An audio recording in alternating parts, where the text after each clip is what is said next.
আসসালামু আলাইকুম, সবাই কেমন আছেন? আলহামদুলিল্লাহ আমি ভালো আছি। চলে আসলাম ইফতারির খুব সুন্দর একটি ভিডিও নিয়ে। তো আপনারা যদি কেউ চান এভাবে কিন্তু ইফতারির সময় ঝটপট কিছু নাস্তা রেডি করে নিতে পারেন। তো এর জন্য আমি গোল আকারে রুটি করে নিয়েছি। রুটি করার পরে তেল ব্রাশ করে নিলাম। তেল ব্রাশ করা দেখেন, তারপর আলুর পুরটা দিয়ে, তারপর দেখেন আমি চাকু দিয়ে কিন্তু কেটে নিলাম, ছুরি দিয়ে। তো কাটার পরে আমি সমোচার স্টাইল করে কিন্তু কেটে নিলাম দুই ভাগে। তো এই তো দেখেন আমার কিন্তু সমোসাগুলো কিন্তু হয়ে গেছে। তারপর আমি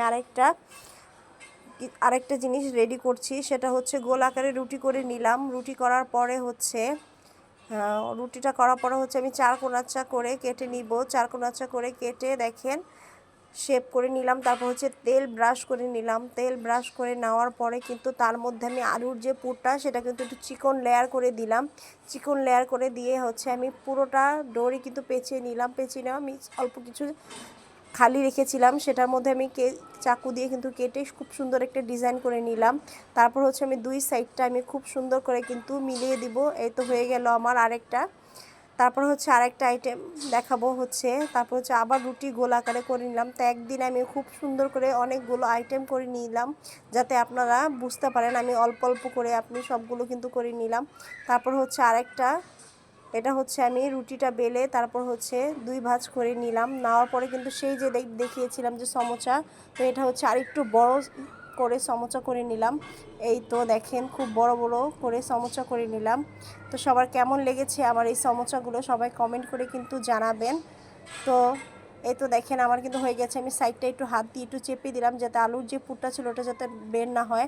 আমি আরেকটা করছি, সেটা গোল আকারে রুটি করে নিলাম। নেওয়ার পর চিকন লেয়ার করে দিলাম। তারপর দেখেন পুরোটা পেঁচিয়ে দিলাম।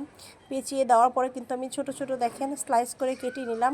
এটা খেতে কিন্তু খুব ভালো লাগে, মজা লাগে, ক্রিস্পি হয়। এই তো আমার সবগুলো আইটেম কিন্তু দেখেন আমি একটু একটু করে করে নিয়েছি। তারপর আমি এক এক করে সবগুলো কিন্তু তেলে ভেজে নিব।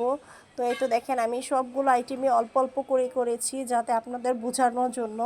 তো এই তো দেখেন আমার হয়ে গেছে একটা। আর যেহেতু আমার ছোটো বাচ্চা আছে, আমি ওরকমভাবে করি না, বেশি করে অল্প অল্প করে করলাম। তো সবার কেমন লেগেছে আমার এই ঝটপট একটি ইফতারি, ছোটোখাটো ইফতারিতে নাস্তার জন্য সবাই কমেন্ট করে কিন্তু জানাবেন। তো এই তো দেখেন আমার কিন্তু সবগুলো কিন্তু খুব সুন্দরভাবে কিন্তু কথা বলতে বলতে কিন্তু ভাজা হয়ে গেছে।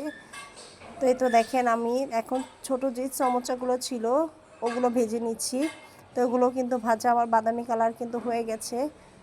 তো খুব সুন্দর করে দেখেন বাদামি কালারগুলো কিন্তু হয়ে গেছে। তো এভাবে সবাই ট্রাই করে দেখবেন, খেতে কিন্তু খুবই ভালো লাগে। আর বিশেষ করে বাচ্চাদেরকে যদি দেন, বাচ্চারা খুবই খুশি হবে। এই তো দেখেন সবগুলো